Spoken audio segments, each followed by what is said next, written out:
that there was only one case that was the basis of the suspension of the proclamation of this party list. Well, just to be very transparent about it, Ma'am Kat, I did not participate in the deliberation as regards the issue of the suspension because of my former professional relationship with these two party lists. So ano nga ba ang mga nakamimbing kaso nilang dalawa?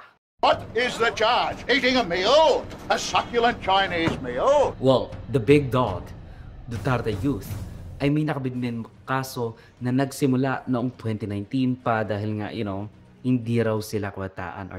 And this was alleged by a group of youth leaders seeking to disqualify yung misrepresentation ng kanilang supposedly ikinakatawan dahil ayon sa Party List System Act, kailangan kung mag-claim ka na i-represent mo ang youth, dapat 25 to 30 years old ka.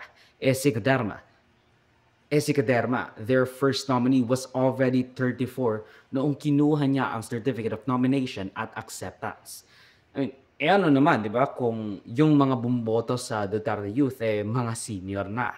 Ano naman kung marginalized ang mga Duterte, or at least, that's what we think. O kaya na may mga batang sumusuporta kay Duterte however much they are.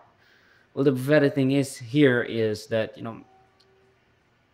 it just acts in bad faith on what was supposed to be a representation for the marginalized. I have said this